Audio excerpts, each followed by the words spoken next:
Good morning, Paul. It's Wednesday, the 2nd of November. Here's the heads up brief for today. But before, where are you now? Mate, I'm on the way to Bangkok from Hua Hin, just heading up there for tomorrow's ACES meeting, which is quite a big, it's 100 plus people put together by the ACES Thailand chapters. Aaron Lamatulia, mate. So just on the freeway in between the two cities. Go ahead, buddy. All right, cool. So, Paul, in Indonesia, Philip Kadma, a prominent Papuan independence activist, was found dead off a beach in Jayapura yesterday. Now, it's apparently a diving accident, but given the history in Papua, there's a lot of suspicion that it wasn't an accident. There was a small gathering in Jayapura yesterday, and there could be protests as investigations proceed. Japan will keep its stake in a Russian operator of an oil and gas project. Paul, it's the Sakhalin project. ExxonMobil had exited this, and Japan considers this to be critical for its energy security.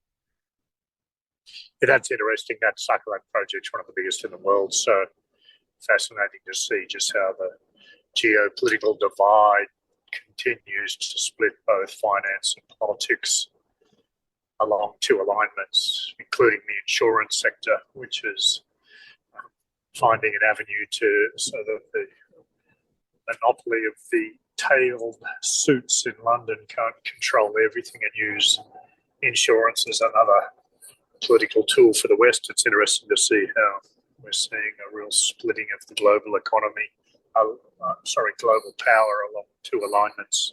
I'll keep an eye on that. Thank you. Yeah, definitely, Paul. Moving over to Malaysia, parties are announcing nominations for the November 19th general elections. Now, there's a lot of disputes and discontent over some of the people who the decisions on who is being nominated, and this is stressing coalitions. So it's pretty much more of the same political tensions in Malaysia. In Thailand, Prime Minister Prayut Chan-o-cha said that the House of Representatives would not be dissolved in December.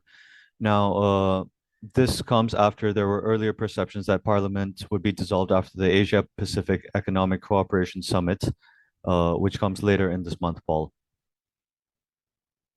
In Australia, Thanks. counter-terror police in Queensland visited the home of an environmental activist, and they've been going raiding other activists also. Now, the International Mining and Resources Conference is being held in Sydney. It started today, and it will go on until November 4th. Now, there have been plans to protest or disrupt it. Okay, so the police are trying to show what they know and a bit of a show of strength and power against potential adversaries. That's interesting. That's normally an American tactic. It's interesting to see that it's permeating Australia as a part of our copycat and awesome system, so to speak. Okay, thank you. All right, Paul. In Papua New Guinea, members of several Ahi clans demanded that the government pay compensation for nearly 12,000 acres of land that belongs to them in Leh in Morobe province. Now, the Supreme Court had ordered the government to pay them 11 million US dollars, but this hasn't been given out yet. Moving over to South Asia, there's Hang an on, mate. yeah, sorry. Hang on. I just missed who ordered who to pay. They ordered the government to pay the clans USD 11 million. Okay, that's interesting. The government is utilising a lot of money for, let's say, some fairly loose personal habits of the leadership in casinos and other self-wealth gains, but they've got a myriad of massive debts. There's debts to the national superannuation system. So the government's carrying very high bad debts, and as a result, the implication to us is we need to keep a really close eye on it. One of the real problems in Papua New Guinea is that Western companies go in there and assume because the court says, hey, that's what's going to occur. The second thing is they go in with safety and security measures that work very well in a very simplistic environment. And they set up convoluted safety processes for drill rigs and then try to transpose those into complex security issues that arise, one, from the poor governance, but poor governance that sits over incredible, complex highland tribes, 12,000 years of violence, hot issues that arise from 300 years ago. The unpredictability is not best managed by processes. It's best to have talented people, and those talented people have the authority to deal with agility. So all Western companies that are trying to impose safety and security by rigid systems that are just not pitched to that complex environment are going to struggle. Thanks. All right. Thanks a lot for that, Paul. So moving over to South Asia, there's an anti-government protest in Colombo, Sri Lanka today. Nothing's really changed over there, and it's similar in Pakistan where political tensions are continuing.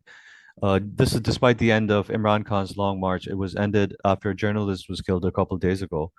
Now, right now, there's a lot of uncertainty both from his party and the government over what happens next as they tussle for power. Lastly, Okay, Paul, thanks. yeah. Lastly, in the Europe, Middle East, and Africa regions, so after the Ukrainian attack on the bridge linking Crimea and Russia, Russia has destroyed 40% of Ukraine's energy infrastructure across the country, including in Kiev. Well, it's interesting too that this whole grain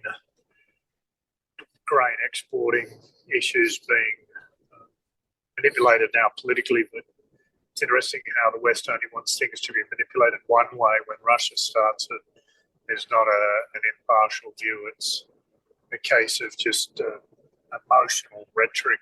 This doesn't look like anyone in the West wants to bring peace option to the table. And the more we see this ongoing and the more we look at the history of how it started and the promises that were not fulfilled were all on the Western and NATO side. So this means that there's a greater chance that this has been manipulated to try and draw Russia into combat, perhaps to weaken it. But of course, if I can use my favourite metaphor, if you play the All Blacks every week, you get better at rugby. So drawing them into a war so you can get some intel on their capability is a short-sighted approach, because what it's doing is ultimately letting them know a whole lot more about where they're at, and then they can correct it and be empowered. Okay, I'll leave it Yeah. at that.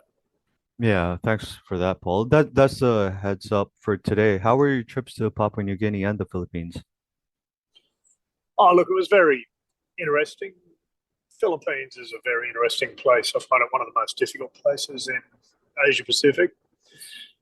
There's a veneer of politeness and salutations, but behind it, there's not such a focus of outcome. I flew both on Philippines Air and Air New Guinea, and I think that's a lovely little look into the relative nature of both of those countries. Philippine Airlines, the food was poor, the service was lovely in terms of politeness, but check-in took forever. If you asked for resolution of an issue, there was lovely politeness and thanking you for your concern, but there was no real effort. Air New Guinea's obviously had the benefit of pretty much being mentored by Qantas service, but Air New Guinea was very on time, was efficient. The ground crew checked in quickly, got you on the flight, was very courteous. Philippines, I was pretty much just in transit. It was great to catch up with all our staff there, of course. Invigorating after COVID-19 to meet some of our staff. Papua New Guinea's its normal complexity, which I've touched on before. It's a very easy country to do business because they're very forthright. They talk what they mean. As long as you heed that, as long as you work out. There's a lot of money floating around PNG. Just make sure you're not getting conned by people that aren't really landowner leaders. They're just landowner dwellers, and they've used that position to get money, and now they're taking that for all they can get. But generally, the other 99% of leaders and community in PNG are very forthright, which makes it, if you listen, makes it very easy to do business. And as long as you keep a two-way street going there. It's a very easy place, but if you just take and take and take, at some point, you learn about the aggression of their culture when they take back. But yeah, it was invigorating. It was lovely to be back in Papua New Guinea and Moresby and in the Highlands again. Uday, great brief today. Appreciate it. Thanks, Paul. Have a nice day. Talk to you tomorrow. Cheers.